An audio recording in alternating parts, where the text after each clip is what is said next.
जो देख शिरोन सोचता है कि उसका तरीका काम कर गया होता है। उसने अपने पहले अटैक में अपोनेंट को सेंस किया होता है, अपने दूसरे अटैक में उसने अपोनेंट की टाइमिंग को कैलकुलेट किया और तीसरे अटैक में उसने थंडर स्ट्राइक की होती है। दूसरी ओर हम देखते हैं रियान को, जो बिल्कुल साइलेंस में खड़ा होता है और सोचता है कि वही थंडर स्ट्राइक होती है जो वो पिछले 3 सालों से प्रैक्टिस कर रहा होता है। रियान शिरोन को कहता है कि वो आखिर ऐसी स्वॉर्डमैनशिप कहाँ से सीखा होता है। तो शिरोन रियान को समझाता है कि ये कोई स्वॉर्डमैनशिप नहीं होती जो उसने कहीं से सीखी है, ये एक थंडर स्ट्राइक होती है। जो सुन के रियान को घंटा कुछ समझ नहीं आ रहा होता। तो फिर शिरोन उसे बताने लगता है कि उसके फादर माउंटेन्स में काम किया करते थे और वो अपने फादर्स के फुटस्टेप पर चला होता है और पहाड़ों में पेड़ काटे होते हैं। बट शिरोन की फिजिक्स काफी वीक होती है जिससे वो पेड़ नहीं काट पाता था, इसलिए उसने अपने कमजोर शरीर के लिए ये टेक्निक सीखी होती है। और पेड़ काटने वालों की भाषा में कहें तो इसे एक थंडर स्ट्राइक कहा जाता है। तो रियान को लगता है कि शिरोन आखिर कौन सी बकवास कर रहा होता है। उसने एक ऐसी ट्रिक को मास्टर कर लिया होता है, वो भी सिर्फ पेड़ काट कर। रियान पिछले 15 सालों से अपने हाथों में स्वॉर्ड पकड़ कर खड़ा होता है। उसे नहीं लगता कि कोई भी टेक्निक सिर्फ पेड़ काटने से ही सीखी जा सकती है। फिर हम रियान का पास्ट देखते हैं, जहाँ पर हम देखते हैं कि रियान के बचपन में जहाँ रियान अपने बड़े भाई राय से हार जाता है, जहाँ पर हम ये भी देखते हैं कि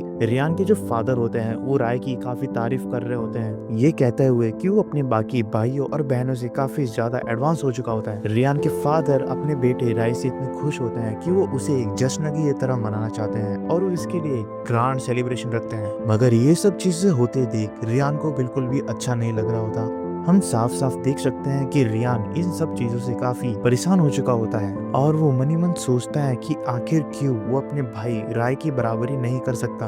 ओगेंट राय, जिसका नाम सुनकर शिरोन भी हैरान हो जाता है। मगर ये सब बातें सोच के रियान को काफी गुस्सा आ जाता है। जो देख शिरोन रियान से कहता है कि क्या उसने रियान को नाराज कर दिया, तो रियान उसे गुस्से में चुप करा देता है। फिर रियान एक रियल स्वॉर्ड को अपने हाथ में पकड़ता है और उसे शिरोन को थमा देता है। जो देख शिरोन काफी हैरान होता है। फिर रियान कहता है शिरोन से कि इस मैच में उन दोनों के वेपन टूट जाते हैं, इसका मतलब ये मैच अभी भी खत्म नहीं हुआ होता है। साथ ही साथ वो ये भी कहता है कि अगर शिरोन ने तलवारबाजी को मास्टर कर लिया होता है तो वो उसी हिसाब से उसे ट्रीट करेगा। रियान कहता है कि आज से ठीक 1 महीने बाद रियान और शिरोन ठीक इसी जगह पे फिर से फाइट करेंगे और वो भी रियल स्वॉर्ड के साथ। ये सुन के शिरोन के पसीने छूट जाते हैं और वो सोचता है कि क्या वो सच में रियल स्वॉर्ड के साथ लड़ने जा रहे हैं और इस चीज में उसकी मौत भी हो सकती है। तो ये सब रोकते हुए शिरोन रियान से कहता है कि वो उसकी बात माने। उसने आज तक अपनी जिंदगी में भी कभी तलवारबाजी नहीं सीखी होती। तो रियान काफी डरावने तरीके से कहता है कि वो उसे इसीलिए टाइम दे रहा होता है। रियान कहता है कि शिरोन एक ऐसा बंदा है जो सिर्फ पेड़ काटने से ही कोई टेक्निक मास्टर कर सकता है, तो वो तलवारबाजी भी 1 महीने के अंदर सीख सकता है। और वो शिरोन को साफ साफ कह देता है कि यहाँ से भागने की सोचे भी ना। फिर हम लाइब्रेरी का सीन देखते हैं, जहाँ पर लाइब्रेरी के अंदर शिरोन अपना सर पकड़कर बैठा होता है। शिरोन ये सब कुछ फिगर आउट करने की कोशिश कर रहा होता है कि आखिर उसके साथ यहाँ पर हो क्या रहा है। जहाँ पर हमें बताया जाता है कि ओगेंट फैमिली, जो कि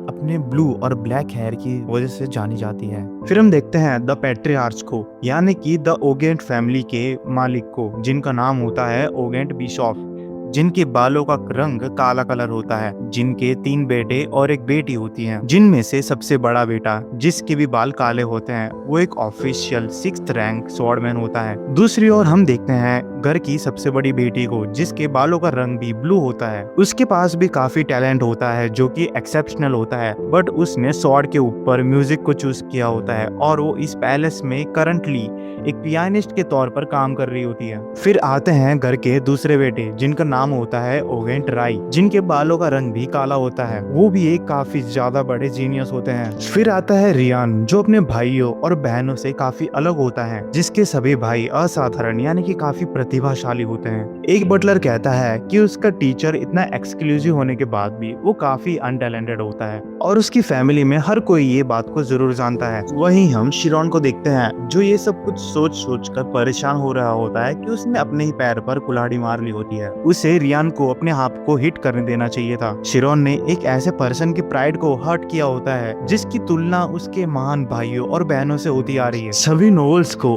हमेशा यही लगता है कि वो बाकी लोगों से काफी ऊपर होते हैं, तो शिरोन कहता है कि उसे ये लगा कि वो तब तक नहीं मरेगा जब तक ये कोई किताब का सवाल ना हो, लेकिन अगर अब वो मर गया तो उसके पेरेंट्स का क्या होगा। तो शिरोन वहां से खड़ा हो जाता है और कहता है कि मेरे पास ये सब सोचने के लिए बिल्कुल भी वक्त नहीं है, मुझे आगे जाके एक मेज बनना होता है। क्योंकि शिरोन पहाड़ों में रहा होता है तो उसे अपने स्टेमिना में काफी भरोसा होता है। शिरोन को सिर्फ और सिर्फ डिफेंस करना सीखना होता है, जिससे अगर रियान उस पर हमला भी करे तो वो सर्वाइव भी कर सकता है, जिसके लिए शिरोन स्वॉर्डमैनशिप की अलग अलग किताबें भी पढ़ने लगता है। इसके बाद हम देखते हैं रियान को, जो अपने इंस्ट्रक्टर के साथ काफी तगड़ी ट्रेनिंग कर रहा होता है। रियान अब तक 100 लैप्स मार चुका होता है, जो देख उसका टीचर भी रियान से काफी खुश होता है और कहता है कि रियान ने पिछले सारे रिकॉर्ड तोड़ दिए होते हैं। आखिर रियान को ऐसा हुआ क्या है कि वो इतनी आज्ञा से अपने टीचर की बात मानने लगा और इतनी तगड़ी ट्रेनिंग भी करने लगा। तो रियान दौड़ते हुए अपनी जगह पे रुक जाता है और अपने टीचर से कहता है कि ये कौन सी छोटी मोटी ट्रेनिंग वो उससे करवा रहा होता है, जो सुन के उसका टीचर काफी शॉक हो जाता है।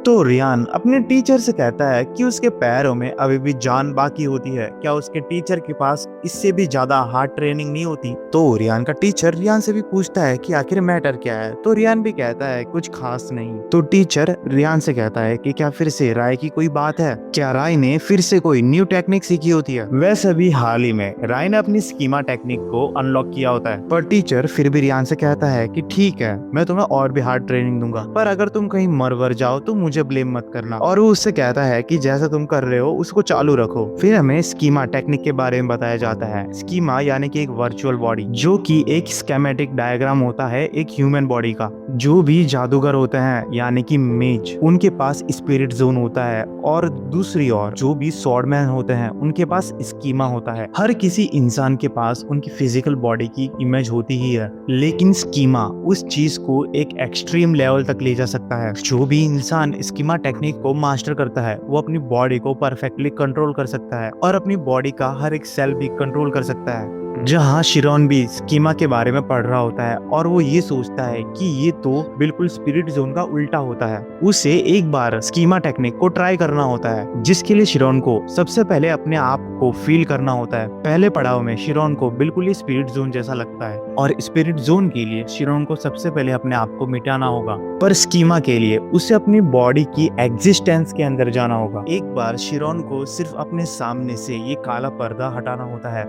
उसके बाद शिरोन स्कीमा के पहले पन्ने को पूरा कर जाएगा। शिरोन को ये सही नहीं लग रहा होता कि वो अपने सारे एफर्ट सिर्फ और सिर्फ स्कीमा में डाले, जबकि स्कीमा स्पिरिट जोन के बिल्कुल अपोजिट होती है। जिसके बारे में सोच के शिरोन को फिर से उस लड़की के साथ मुलाकात याद आती है जो उसे 3 साल पहले मिली होती है। शिरोन ये भी सोचता है कि क्या वो लड़की भी एक स्कीमा यूजर थी, और अगर वो एक स्कीमा यूजर थी भी तो वो उस एज में काफी इनक्रेडिबल थी। शिरोन लाइब्रेरी के बाहर प्रैक्टिस कर रहा होता है। उसे ये सही लग रहा होता है कि उसे कुछ स्वॉर्डमैनशिप सीख लेनी चाहिए अपने स्पिरिट जोन के साथ, ताकि ये उसके लिए एक बेस की तरह काम करे। वो एक टेक्निक के साथ ये सीखना चालू करता है जिसका नाम होता है ए डायरेक्शन ऑफ स्लैशिंग। उस टेक्निक में शिरोन सबसे पहले ऊपर से वार करता है, और अगले ही पेज में हम रियान को भी देखते हैं जो काफी कड़ी मेहनत कर रहा होता है। रियान के मास्टर भी रियान को कहते हैं कि अब बहुत हो गया रियान, बस करो। रियान इतनी तेजी से तलवारबाजी कर रहा होता है कि उसकी मसल्स कभी भी फट सकती थी। तो रियान भी कहता है कि अभी तक मुझे कुछ नुकसान नहीं पहुंचा, तो वो प्रैक्टिस करता रहेगा। रियान इतनी तेजी से और इतने गुस्से में प्रैक्टिस कर रहा होता है कि वो खुद अपने मसल्स के या फिर अपने हाथों के ब्रेक होने का वेट कर रहा होता है। ये नजारा देख के शिरोन का जो इंस्ट्रक्टर होता है वो भी काफी डर जाता है। रियान भी इतनी मेहनत करने के बाद काफी थक जाता है और वो काफी जोर से चिल्लाता है कि आखिरकार वो स्कीमा क्यों नहीं सीख पा रहा होता। रियान की ऐसी हालत देखकर उसका मास्टर उसे वहीं रोक देता है और कहता है कि बस करो रियान, आज के लिए इतना काफी है। रियान भी अपनी स्वॉर्ड को नीचे पटक देता है और अपने टीचर के बात पर एग्री करता है। फिर हम देखते हैं जो रियान का इंस्ट्रक्टर होता है वो रियान की देखभाल कर रहा होता है। वो दोनों साथ में बैठे होते हैं। तो रियान का इंस्ट्रक्टर उससे पूछता है कि आखिर उसके दिमाग में चल क्या रहा है। रियान उसके जवाब में कहता है कि उसके हाथ काफी दर्द कर रहे होते हैं। रियान का टीचर रियान से कुछ कहता है कि उसने आज से पहले कभी भी अपनी रिपोर्ट के अंदर रियान को कभी टैलेंटेड नहीं लिखा होता। तो रियान जवाब में कहता है कि इसीलिए वो इतनी मेहनत कर रहा होता है। तो रियान का टीचर उससे कहता है कि रियान ने काफी अच्छा किया होता है, क्या रियान ने कभी ये सोचा है कि उसने पहले क्या अच्छा किया होता? तो रियान उसका जवाब देता है और कहता है कि उसे नहीं पता, पर उसे ये जरूर पता है कि उसने क्या अच्छा नहीं किया होता। तो रियान का टीचर कहता है कि इसलिए रियान एक जीनियस नहीं है। जो सुनकर रियान कह सकते हैं काफी